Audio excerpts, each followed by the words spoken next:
Welcome to another edition of NewsWatch. I'll have your latest news on marijuana sales in Illinois. And I'll tell you on the coronavirus. And I'll give you all the latest news on Cyclone sports. And this weekend was a pretty warm one, but since the week has started, we've cooled down quite a little bit. So I'll tell you if we're going to see those warm temperatures again, or if this cool temperature is going to keep going throughout the rest of the week. You're watching NewsWatch.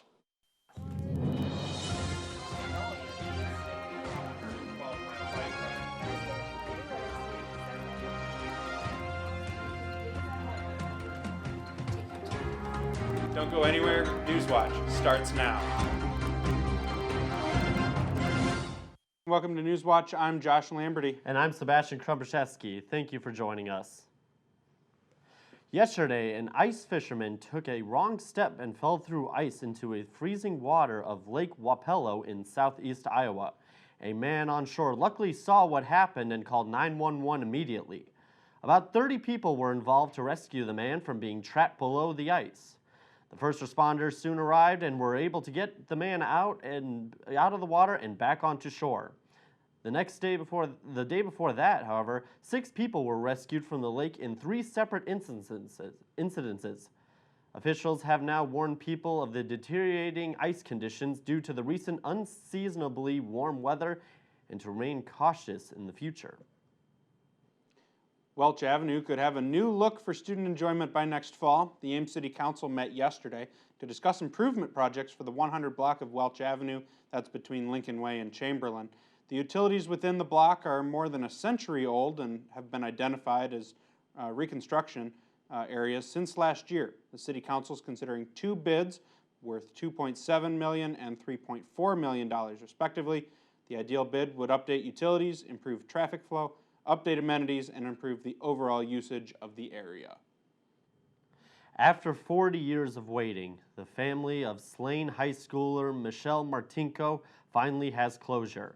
In December of 1979, Martinko was murdered at the age of 18, and her body was found in her parents' Buick in the parking lot of Westdale Mall in Cedar Rapids. She suffered multiple stab wounds, and her assailant was never found. Until December 19th of 2018, Jerry Lynn Burns was arrested for the charge with first-degree murder. With new DNA evidence found on various items from the crime scene, officials were able to match that with Burns. The jury convicted him on Monday, and his sentencing will be scheduled early April.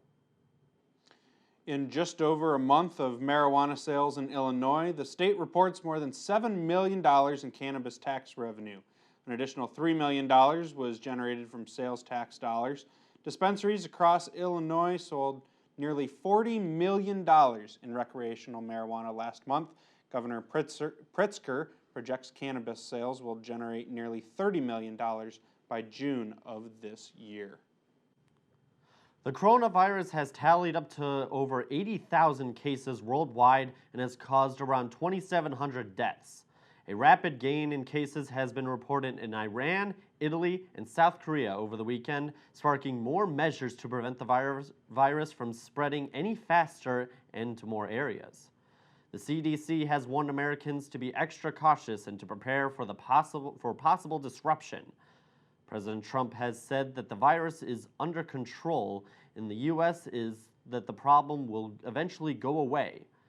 The Trump administration has requested a $2.5 billion from Congress to help develop a vaccine, as well as treatment and protective equipment. If you're a loyal Casey's Pizza fan, you have some extra time to turn in your pizza box tabs. The company announced today customers can turn in box tabs until June 30th. That's 3 months from the original March 1st deadline. To turn in those box tabs, simply download the Casey's app onto your smartphone. Bring those tabs into any Casey's store. Employees will load those tabs onto an electronic card for you to use and earn new digital rewards. We'll be right back with more news after this break. Stick around. You're watching NewsWatch. Today, the Iowa Democratic Party begins a limited recount of the February 3rd caucuses. The party has agreed to retally results from 23 different precincts. Pete Buttigieg narrowly beat Bernie Sanders in the delegate count 13-12, but both campaigns have now requested a recount of a few precincts. Buttigieg has also requested a review of the Nevada caucus's results, in which he was beaten by both Sanders and Joe Biden. The recount in Iowa is expected to take about 2 days for the full results. The longest-serving member of the International Olympics Committee, Dick Pound, announced today there's a 3-month window to decide the status of the 2020 Summer Olympics in Tokyo. The Olympics are being threatened heavily by the spread of the coronavirus from China. Modern Olympics have been boycotted several times, but only canceled once, the 1940 Olympics, which were also to be held in Tokyo. Those were canceled due to Japan's involvement in World War II.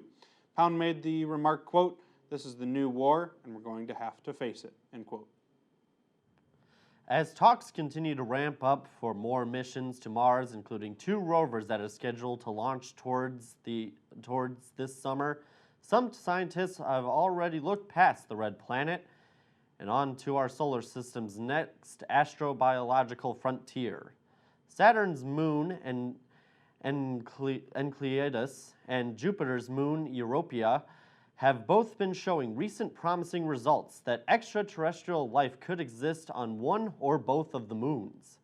NASA already has a mission to Europa and in the works, a probe called Europa Clipper, which is scheduled to launch in the mid-2020s.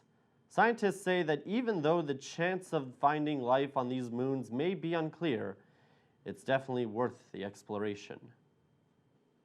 Large swarms of locusts are spreading through several East African nations, raising the potential for what UN agencies are calling a major hunger threat. Major swarms of locusts have formed in Kenya, Somalia, and Uganda due to heavy rainfall, which brought fresh vegetation to the areas.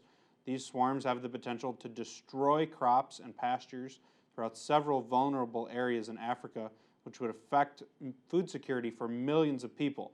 Experts say that if nothing is done, these swarms could grow 500 times larger by June. The UN is seeking aid for the affected regions as the swarms continue to spread into Djibouti, Eritrea, Tanzania, and South Sudan. Former Egyptian President Hosni Mubarak died early this morning at the age of 91. In his 3-decade-long presidency, the former president gained resistance from his country as Egypt saw increased political corruption, civil rights repressions, and economic disparities. In 2011, millions of Egyptian protesters took to the streets demanding that Mubarak be removed from the office. After almost 900 protesters were killed, the former president was removed and sentenced to life in prison for the deaths. Despite Mubarak's reputation with Egyptian's people, the Egyptian government has announced that Mubarak will have a military funeral and 3 days of public mourning. Harvey Weinstein was found guilty of rape and sexual abuse in a verdict released yesterday. The former movie producer was acquitted of the most serious charges, but was convicted of 3rd-degree rape and 1st-degree sexual misconduct, charges which could land him in prison for up to 20 years. Weinstein's defense attorneys are still hopeful that the verdict will be overturned, as they claim the trial was unfair. After receiving the verdict, Weinstein was taken to Bellevue Hospital to treat some medical issues. The case acts as a huge moment in the Me Too movement, which has encouraged women across the nation to speak out against sexual assault. Weinstein's troubles continue as he still faces a trial in Los Angeles regarding separate rape and sexual assault charges. After the break, Jim Heinrichs will be in with a look at this week's weather. We'll be right back. You're watching NewsWatch. Hello and welcome back to NewsWatch. I'm Jim Heinrichs, and let's get started with this week's weather. Now, we're looking at a pretty quiet week ahead. Not much is going to be going on. However, it is going to be a little bit breezy tomorrow, but we can expect some warming up this weekend, which is going to be super nice. We'll get to that later in the forecast, but the current conditions right now, it's pretty clear out in the sky tonight. 31 degrees out there, winds coming from the north-northeast at around 12 miles per hour. Those could pick up. Feels like 22 out there though, so it's going to be a little bit chillier. Just make sure you're walking around with a jacket if you're going across campus tonight.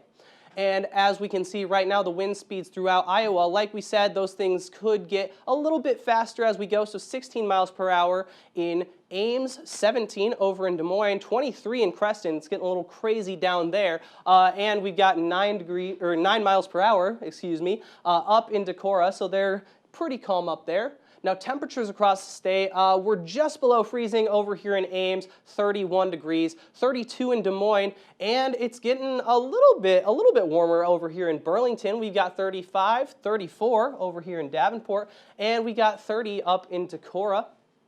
Now, looking at the satellite radar, there's not a whole lot of activity with cloud coverage throughout the state.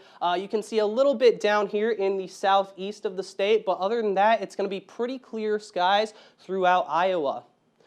Taking a look at the forecast tonight, like I said, mostly clear in Ames. It's going to be 13 degrees, so a bit chilly, but those winds are going to calm down, coming out of the southwest at 5 to 10 miles per hour. And looking at the forecast tomorrow, 31 degrees, so it's still going to be a bit chilly out there, partly cloudy, and winds coming from the north-northwest at 16 miles per hour. But looking at the extended forecast, this is where I get pretty excited about things. On Wednesday, like I said, 31 degrees, but on Thursday and Friday, we get to 40 and 41 degrees. But once we get to the weekend, we got 53, 53, and let's just move out of the way. 53 on Monday, 53 on Tuesday. 4 53s right there in a row. Make sure you're getting out your beach towels, your volleyballs, and your sunblock because it's going to be super nice temperatures this weekend, although we are looking at a bit of a chance for precipitation throughout those days, so make sure to keep up with that so you don't get caught in the rain. That's been your weekly weather, but stay tuned. We've got Kobe Gaines up next with sports. You're watching NewsWatch. Iowa State's Sammy Williams was named the Big 12 Player of the Week for the second time of her career today, following an historic weekend at the Gamecock Invitational. The senior came out to play over the weekend. She had 2 home runs in the tournament, and oh yeah, her second home run, which was her 43rd of her career, broke Iowa State's all-time home run record for the entire tournament. Williams went 7 of 11, a .636 average at the plate with 8 RBIs, 2 home runs, a triple, a double, and 5 runs scored. Williams and the 8-6 Cyclones return to action this weekend at the I-75 Challenge in Atlanta, Georgia. The Iowa State women's basketball team showed what true student athletes are as 7 athletes were placed on the 2020 academic All-Big 12 team. The first team included Adriana Camber, Nia Washington, Madison Wise, Inez Anezawa, Morgan Kane, and Maddie Frederick. And oh yeah, Ashley Jones joined the second team to round out the group. The Cyclones' 7 academic All-Big 12 honorees was first in the Big 12 Conference. Congrats, ladies, and keep up the good work. Iowa State swimming and diving team travels to Morgantown, West Virginia tomorrow to compete at the Big 12 Championships. The event will be held Wednesday to Friday, and this will be the second time of the season that the Cyclones have competed at the West Virginia's new Aquatic Center. Ooh, kind of fancy. This team is heating up at the right time. Heading into the event, 11 Cyclones have set new personal records, 7 have been added to the all-time top performers list, and 6 new all-time top times have been recorded on this season. That's a tongue twister. Iowa State concluded last year's championship in 5th place with a 443 points as 6 Cyclones gained all Big 12 honors, and good luck to all the participants heading into the weekend. It's that time again, folks. We get to see the next era of athletes who get to work out and fight for a spot on draft day. The 2020 NFL Combine starts this week. Athletes work out starting on Thursday and then on Sunday. The first group to show off their talents is quarterbacks, wide receivers, and tight ends. And Friday will include specialists, O-linemen, and running backs. Saturday and Sunday will all be about defense, with the D-line, linebackers, and defensive backs finishing it off. Who will shock the world and break some all-time Combine records? Tune into NFL Network on Thursday to find out more. A public memorial for Lakers great Kobe Bryant and his daughter Gianna was held yesterday at Staples Center. 20,000 people attended the event, including celebrities, athletes, and fans, to celebrate their lives nearly 1 month after they were killed along with 7 others in a helicopter crash. The memorial included Bryant's widow, Vanessa Bryant, talking about her husband and daughter for the first time publicly since the tragedy. There are performances from Beyonce Knowles and Alicia Keys, as well as funny and heartfelt moments from Michael Jordan and Shaquille O'Neal, as they talked about Kobe Bryant as a player, a friend, and a teammate. This sad event shocked the world, but has brought everyone from all ranges of life together to appreciate one another and to take time out for another. And don't take things for granted, because you just never know. Sending prayers and love to the Bryant family. I'm Kobe Gaines, and that is your sports report. Ozzy Osbourne released his new album titled Ordinary Men, over the weekend, making the end of a 10-year hiatus since his last album titled Scream. The Prince of Darkness himself claims that it is the first album he has ever done, quote, completely sober, end quote. And feature appearances from Elton John and Post Malone. The album deals with Osbourne's past demons and tragic events that still haunt him today, and has already received high praise from critics and audiences alike. Osbourne has already stated that he is already working on a follow-up album, and that the 71-year-old rock legend is, quote, not finished yet, end quote. And finally tonight, a set of adorable photos helped a New York nonprofit raise just over $10,000 in just a few days. The MIA Foundation is an organization that helps animals with disabilities. It's also where Lundy, a Chihuahua puppy who can't use his back legs, met his best friend Herman, a pigeon who can't fly. The friendship began when a worker was treating Lundy and decided to set the puppy down on a dog bed with Herman. The two began cuddling, and the worker decided to take some pictures. Several people have shown interest in adopting the animals.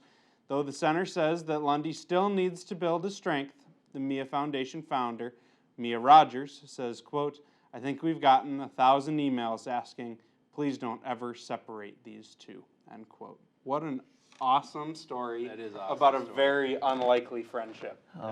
That's a beautiful thing, and I'm ready to hear that Ozzy Osbourne album, man. Absolutely. Man, I completely forgot he was even still alive. I know, man. He's alive and the kicking. fact that he did this one sober. That's amazing to me. 71, man. Yeah. 71. grandpa. Good for you, Ozzy, and stay alive, please. Well, that's all that we have for this edition of Newswatch. Cyclone Insiders is up next at 9 p.m.